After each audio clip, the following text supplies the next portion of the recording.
semua, perkenalkan saya Berliana Artamelviangia. Pada video kali ini saya akan menjelaskan tentang efek rumah kaca dan pemanasan global.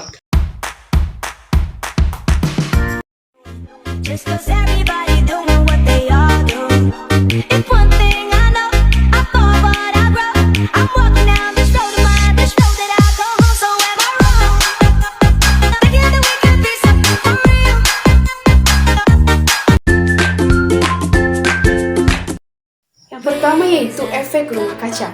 Efek rumah kaca adalah proses pemanasan bumi yang disebabkan oleh terperangkapnya radiasi matahari oleh gas-gas tertentu di atmosfer bumi. Penyebab terbentuknya gas rumah kaca didasari oleh cahaya matahari dan tidak mampu lagi memantulkan sinarnya secara sempurna keluar atmosfer bumi. Suhu bumi yang terus meningkat kemudian menyebabkan pemanasan global atau global warming. Efek rumah kaca sebenarnya tetap diperlukan oleh bumi. Meskipun demikian, tingkat gas rumah kaca hal ini sudah melewati level normal. Akibatnya, suhu di permukaan bumi menjadi semakin tidak stabil. Pemanasan bumi yang seharusnya bisa dipantulkan keluar atmosfer menjadi terperangkap di dalam bumi. Penyebab terjadinya efek rumah kaca adalah penggunaan bahan bakar fosil seperti batu bara, minyak bumi, dan gas alam untuk keperluan energi dan transportasi menghasilkan emisi gas rumah kaca terutama karbon dioksida atau CO2. Aktivitas ini menyumbangkan secara signifikan pada peningkatan efek rumah kaca.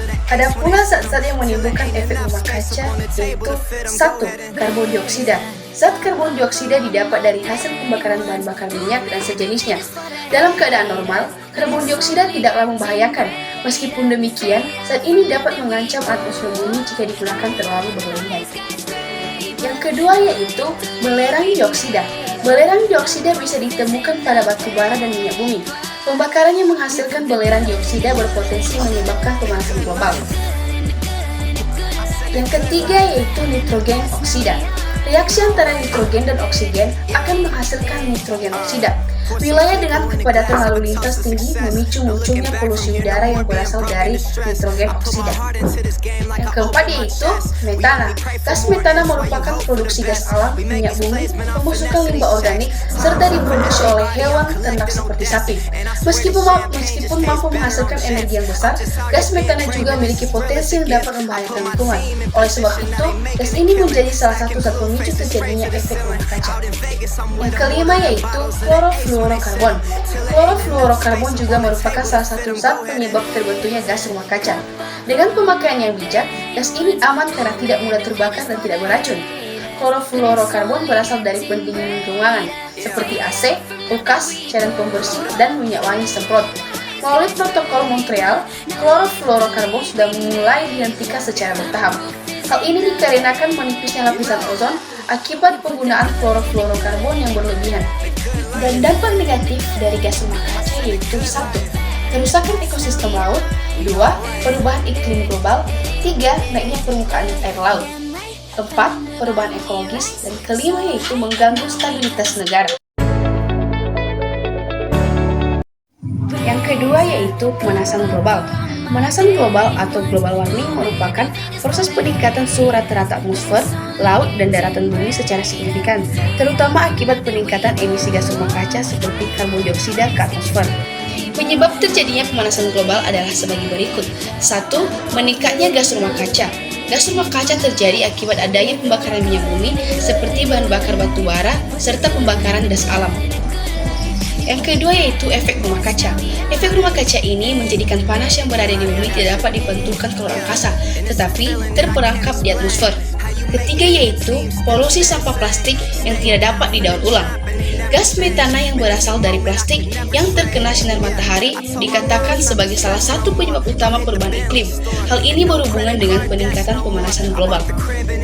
Keempat yaitu boros penggunaan listrik. Pemborosan listrik membuat cadangan energi listrik menjadi semakin menipis karena energi listrik memerlukan pembakaran batu bara sehingga meningkatkan pemanasan global. Yang kelima yaitu polusi udara akibat asap industri pabrik.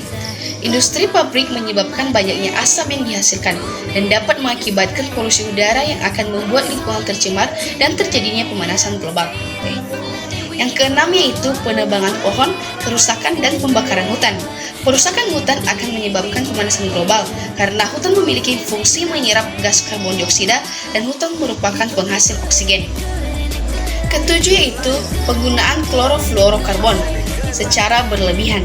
Klorofluorokarbon adalah suatu bahan kimia yang diproduksi untuk berbagai kebutuhan peralatan rumah tangga seperti AC atau pendingin ruangan dan kulkas. Zat kimia ini dapat mengakibatkan penipisan lapisan ozon.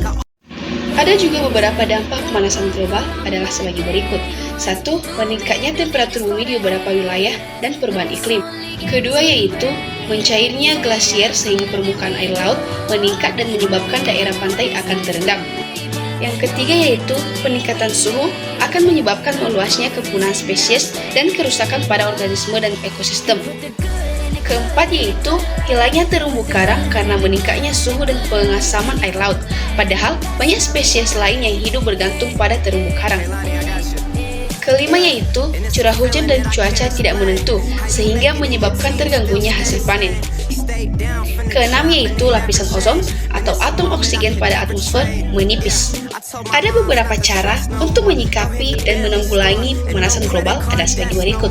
1. Konservasi lingkungan. Konservasi lingkungan dapat dilakukan dengan cara menanam pohon dan penghijauan lahan-lahan dengan kondisi yang kritis. Yang kedua yaitu menggunakan energi alternatif. Penggunaan energi alternatif dapat mengurangi penggunaan energi bahan bakar fosil atau minyak bumi dan batu bara. Ketiga yaitu daur ulang dan efisiensi energi. Aktivitas manusia kerap kali menghasilkan gas yang mengandung karbon, contohnya penggunaan kompor minyak. Keempat yaitu edukasi masyarakat mengenai masalah lingkungan. Masyarakat